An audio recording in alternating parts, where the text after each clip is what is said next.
Hi, everyone. I'm Elaine Quijano. It's good to be with you. Thanks for joining us. President Biden is back in Washington after his first international trip since taking office. He spent the week shoring up relationships with U.S. allies and meeting with his Russian counterpart, Vladimir Putin.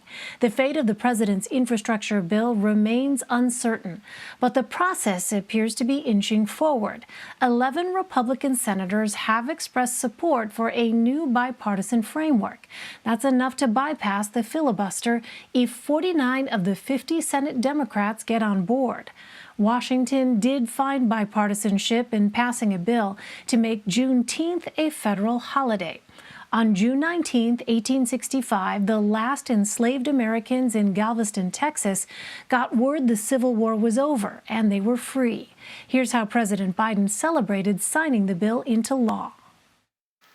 Juneteenth marks both the long, hard night of slavery and subjugation and a promise of a brighter morning to come.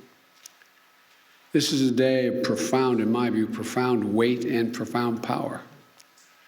A day in which we remember the moral stain, the terrible toll that slavery took on the country and continues to take. At the same time, I also remember the extraordinary capacity to heal and to hope and to emerge from those painful moments. The bill passed with overwhelming support in the House and Senate. Meanwhile, the Supreme Court has struck down another Republican attempt to repeal Obamacare.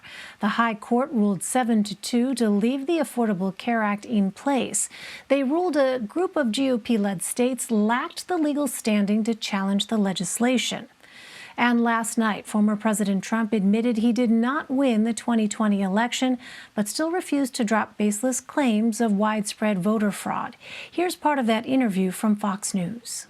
We got them by surprise in 16, and in 20 we did much better than we did in 16. And shockingly, we were supposed to win easily at 64 million votes, and we got 75 million votes, and we didn't win, but let's see what happens. For more, let's bring in Jacqueline Alemany and Alayna Treene. Jackie is a congressional correspondent for the Washington Post and author of their Power Up newsletter, and Alayna is a congressional reporter for Axios who co-authors their Sneak Peek newsletter. Welcome to you both. Alayna, Congress overwhelmingly supports this new federal holiday to commemorate the end of slavery. How does this federal recognition compare to what's happening at the state level? Well, Elaine, at first I just want to point out how hard it is to get or for Congress to create a national holiday. The last federal holiday was in 1983 when they created a holiday for Martin Luther King Jr.'s birthday. And that at the time was very controversial and was about 20 years in the making. This was about, the Juneteenth bill was about 1 year in the making, and it really gained prominence after the Black Lives Matter protests that were sparked by George Floyd's murder last year. But when you look at what's happening in the states, we have seen in certain places like Texas, they've been long celebrating Juneteenth, and that's someone, Senator John Cornyn was a co-sponsor of the bill in the Senate, and then Barbara Lee, also from Texas, a co-sponsor in the House. They're the ones who were kind of pushing this. And, I think it's really interesting to look at how this is happening while there's a lot of other things, particularly when it comes to race relations in Congress, that aren't being solved, and you really can't find agreement on, which are things like voting rights, which Republicans very much are not on board with what Democrats are trying to do, and police reform. We've seen these negotiations now happening for months, some progress, but unclear whether they'll actually have a deal. And so I think to have this bill signed, just days before June 19th on Saturday is a really big deal, and something that I think a lot of people on both sides of the aisle see as a big success for Congress. Yeah, it is remarkable to see this bipartisanship, given how divisive the political atmosphere has been. Well, Jackie, after campaigning for years on a promise to repeal and replace the Affordable Care Act, Republicans have yet to offer an alternative. What are the political ramifications of Thursday's Supreme Court decision? Yeah, Elaine, and I just want to point out really quickly on the making of Juneteenth a federal holiday, there is some hypocrisy that I think we should highlight here, which is that these Republicans in the Senate who unanimously supported making Juneteenth a holiday are against, many of them are against teaching the critical race theory at a local level. So that has been something that we've been trying to reconcile today at the Washington Post. But as with regards to the ACA and the Affordable Care Act, I think the decision today reduces the potency of this as an issue, a go-to issue, really, that galvanizes a lot of Republican voters and that Republicans time and time again have relied on the campaign trail, with the margin actually widening this time around. You had Justice Alito, or it was just Justice Alito and Neil Gorsuch who actually dissented, as opposed to last time around when this also survived, but with a narrower margin.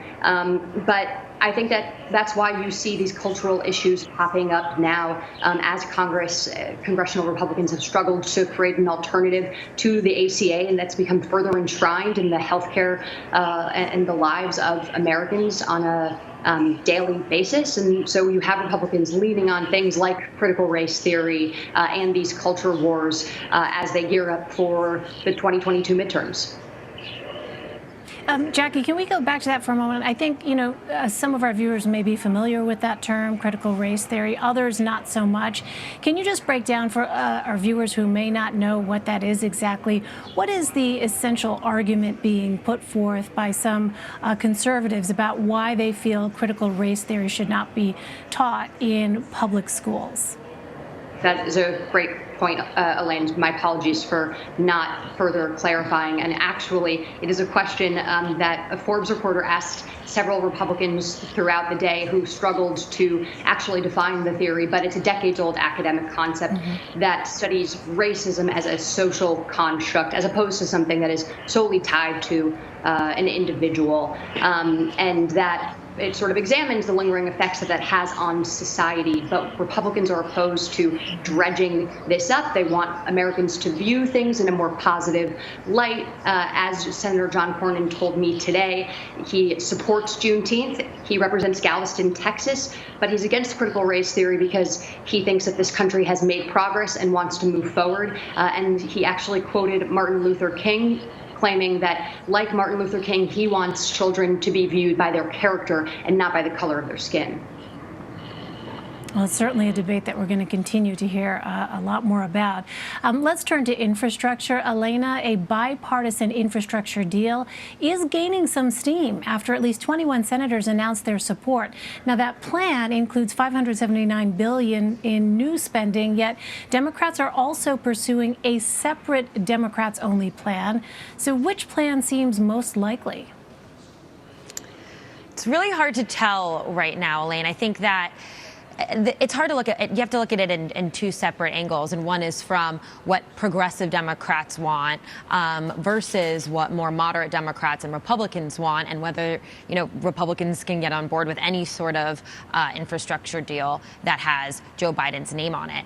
I think that the bipartisan deal, yes, it looks like it should be able to pass Congress. You have, at least 10 Republicans now coming out saying that they support the bipartisan plan. Details are still, we're still learning the details as they come and as the White House is being briefed on them. But it would be a $1.2 trillion plan extrapolated over 8 years. Like you said, $597 billion in new spending. But that's something that a lot of progressive Democrats just think isn't enough. And they think that, the party should abandon talking to Republicans, abandon this bipartisan approach, and go it alone. And they can do that via a reconciliation, through the reconciliation process. And their thing is they think that, the bipartisan plan won't have any of the climate initiatives that Biden had originally wanted and are more part of his family plan, and don't get to a lot of the more ambitious, bold, progressive ideals that they really want in an infrastructure package. And they think that human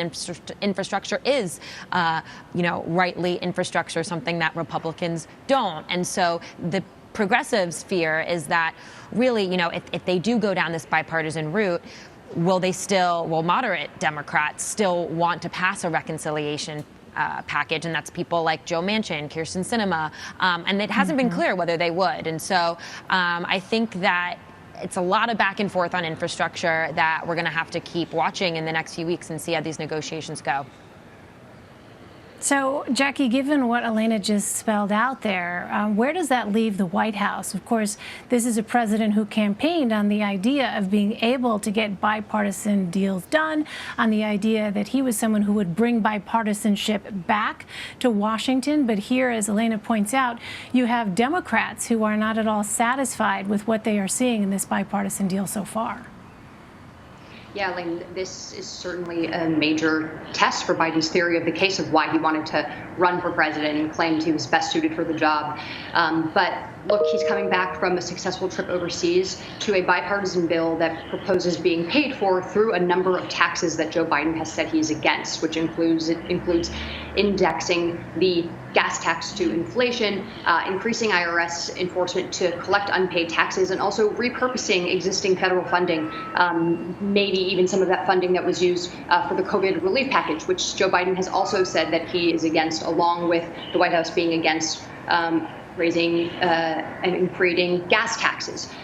So, yes, this bipartisan deal checks off that box of getting 10 Republicans to sign on to it, but Biden is in danger of losing the progressive flank here, and without all 50 Democrats on board, there can be no deal. This is a two-track process.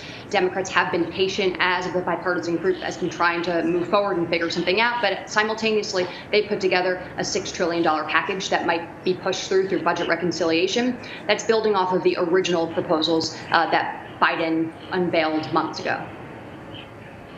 All right, to be continued. Alayna, the House voted to repeal a 2002 military authorization it gave to former President George W. Bush to invade Iraq. How did this come about, and what is the longer-term impact on the presidency? Well, I think, just to start with the second part of your question, the longer-term impact, it's a huge deal. This has been a push by Congress for some time now to take back the power that they used to have when it comes to declaring war and having the authority to go to war. The 2002 AMF is what they call it, authorized military use funding bill, is something that, it was declared in 2002 and used by then President George W. Bush to launch the United States into war against Iraq. And the people who back this, and this has bipartisan support, they say that, that's a decade, the wars ended a decade ago, and we shouldn't be using something that launched us into a past war for future wars, or to allow presidents to use that to, what they would say is, be more adventurous with how we operate the military. And so, again, this is them trying to take back some of that power. And I think the implications it has, it's going to be passed in the House. Senator Schumer already said that he plans to bring it to a vote in the Senate, and that he supports this repeal. And he also has the support of Senator Todd Young, who's working on this with him, and he's a Republican. And so it looks like it'll have a vote. We'll see if a lot of Republicans get on board as well. I think that a lot of people do like this, and they think that, yes, Congress should be the one to authorize whether we use military force abroad. And so kind of taking away a little bit of current President Biden's powers, should he want to use that. All right, Jacqueline Alemany and Alayna Treene, thank you both very much. Really appreciate it.